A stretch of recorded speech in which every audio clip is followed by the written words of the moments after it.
Broadcasting live from the Business RadioX studios in Atlanta, Georgia, it's time for Atlanta Business Radio. Brought to you by OnPay. Built in Atlanta, OnPay is the top-rated payroll and HR software anywhere. Get 1 month free at onpay.com. Now, here's your host. Lee Cantor here, and this is a very special GSU ENI episode where we're going to be talking to Jonathan Cornelius with Meet and Innovate. Welcome, Jonathan. Thanks for having me, Lee. It's a pleasure being here with you today. Well, I'm excited to learn what you're up to. Tell us a little bit about Meet and Innovate. How are you serving folks? Yeah, so Meet and Innovate focuses on specifically driving pipeline diversity within the U.S. tech space. We identified that there's a couple issues that, of course, are going on in terms of lack of minority representation.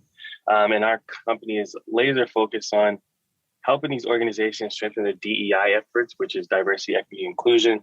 And then, of course, making their workplaces the most inclusive places that they can be. So that's what we're focusing on currently. Now, the DEI initiative is something that has been going on for a while, and it's becoming more and more prevalent nowadays.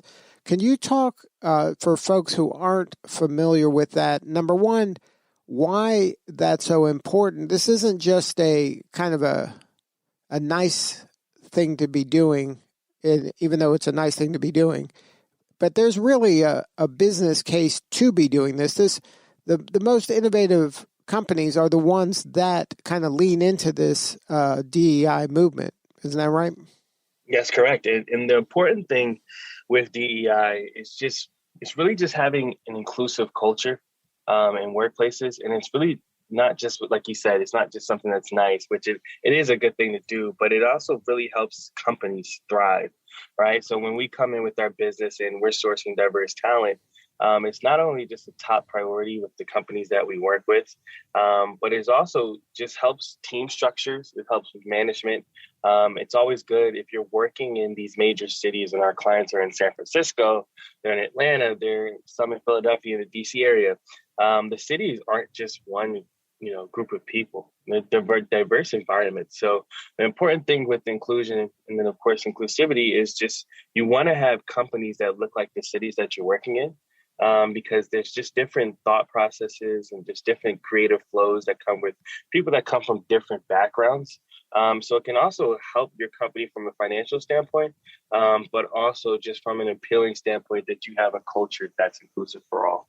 And this kind of inclusivity is one of those things that you could have a population of employees in your business that kind of look like maybe the founders or the kind of early employees, just because a lot of times you're hiring people like yourself or friends of yours or relatives of yours, and that it's almost kind of unconsciously you've built this kind of population that isn't diverse, but it looks like you all look alike. And you got to be kind of proactive and mindful about this if you really want to have a diverse workforce. Yeah, 100%. And the good point about that, like you said, in the early stages, a lot of companies struggle with this. And majority of our clients are actually startups, right? So they're raising funding. And like you said, a lot of their founding teams will look similar to, the founders and the first chief of operations that comes in, and they reach out to us or we reach out to them and they say, hey, we're committed to driving pipeline diversity. It's just that we don't have a team that's built out for this. How about you come in and work as an extension of our team? So that's kind of, to your point, is a lot of times young companies struggle with this. More so the Googles, the Microsofts have a better hand because they have teams built out for this process. But we come in at these companies that are under 1,000 employees that are raising funding, and we can come in and immediately drive pipeline diversity. So now, what are some of the mistakes that those companies that aren't working with you are doing that kind of perpetuates this lack of inclusion? And then some of the things that you can kind of quickly come in and fix? Yeah, so just more of a general, a lot of companies will struggle with two things primarily. It's with their language and their job descriptions. Sometimes language is not inclusive. I'm sorry. And a lot of times that can scare certain groups of people away. If it's, the way you word certain things, if you put coding ninja, that could scare away women, because oftentimes in studies, a lot of women do not relate with ninjas, right? So just certain verbiage that you want to have within your job descriptions can help things be more inclusive. And then on the second side, a lot of companies struggle with just having that good cultural foundation that puts forward a inclusive culture that makes people from diverse backgrounds want to come work in your organization. And how we come in and help with that, we don't only source talent. One of the things that we also like to do is just talk to the HR teams and just say, hey, what systems do you have in place, right? What are some of the things that you're putting in your job descriptions? So kind of taking a consultation approach to what you're currently doing with your DEI efforts. And then, of course, how we can help come improve that process. So now when you're working with your companies, the startups, are you helping them only kind of with the full-time employee, or does this kind of trickle down to even like their interns? Yes, a great question. So yeah, we focus all the way from interns to senior talent. And Lee, one of the toughest thing within the tech space is finding diverse talent that has 5+ years experience. So we'll work with internships, we'll work with entry-level employees, but our sweet spot happens to be senior level talent, because that's hard to source. And that's one of the things that we're prioritizing getting a hand on. But we'll work all the way from as soon as they graduate all the way up until, hey, I need a senior tech lead that has 7+ years experience. We'll source that as well. So now what's your backstory? What was the impetus to start Meet and Innovate? Yeah, so backstory is real simple. I, of course, graduated from Georgia State University December of 2020, had some internships, and I worked on teams that weren't very diverse in terms of just having, people from different ethnicities and just different backgrounds. It seemed to be very just one way. And I started hosting networking events at Georgia State, specifically targeting minorities. And I bundled all my experiences up and just said, hey, there's probably a bunch of other young adults that feel the way I felt when I was at these internships. And I wanted to start a company that can directly help with that. So it just really helps that I have some stake in the problem. And I really just have a passion about trying to make as many people not feel the way I felt, just because they didn't have those teams that had a structure that made you feel that they were focused on your cultural needs and just prioritizing inclusivity. So that's one of the main reasons I slid into this space.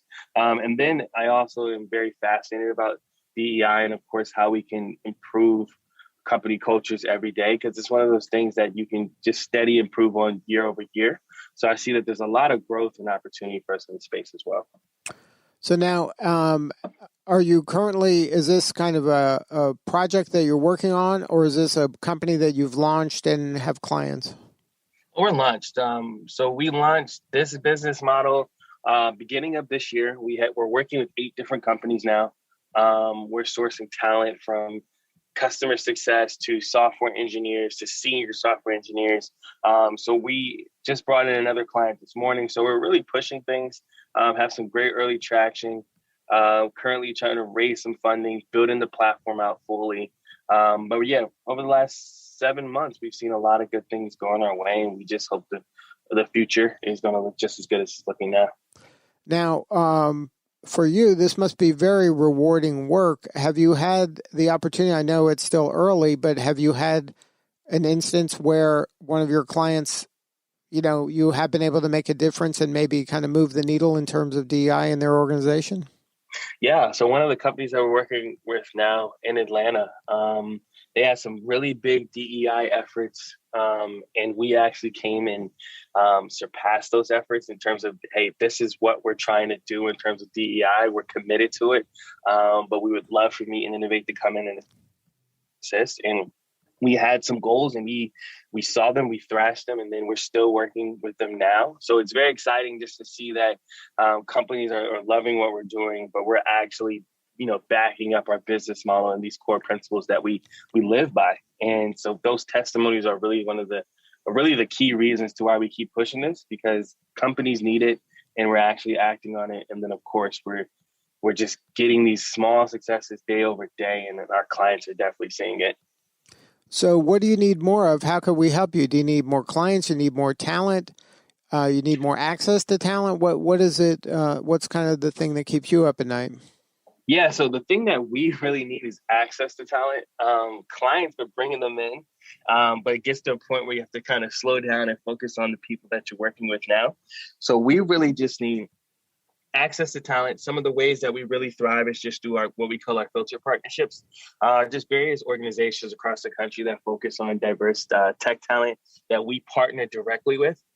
So any organizations, whether it's the Code Academy or just chapters, groups, organizations that focus on networking within the tech space, but specifically on minority tech talent, we would love to have conversations, because how we win is just having access to great, talented, diverse tech talent.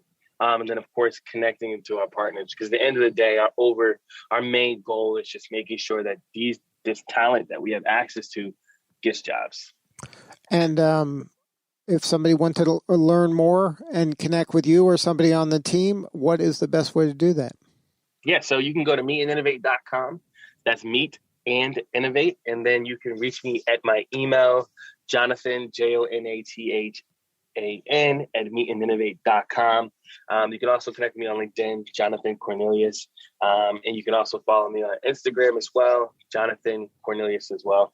So yeah, follow me, reach out. We're always looking just to have cool conversations. Even if it doesn't turn into business, we're always looking for opportunities to connect and grow. Now, is there a story behind Meet and Innovate? What's the kind of story on that name?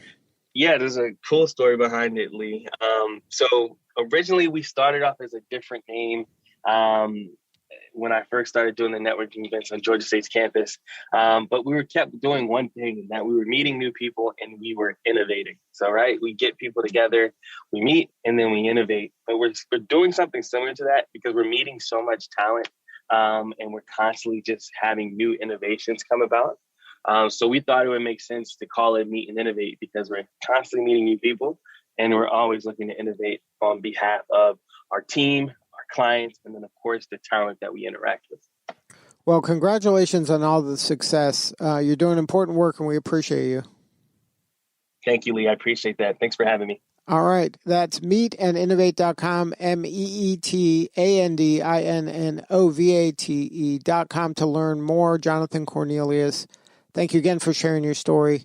This is Lee Cantor. We will see you all next time on GSU ENI Radio. Today's episode of Atlanta Business Radio is brought to you by OnPay. Built in Atlanta, OnPay is the top-rated payroll and HR software anywhere. Get 1 month free at onpay.com.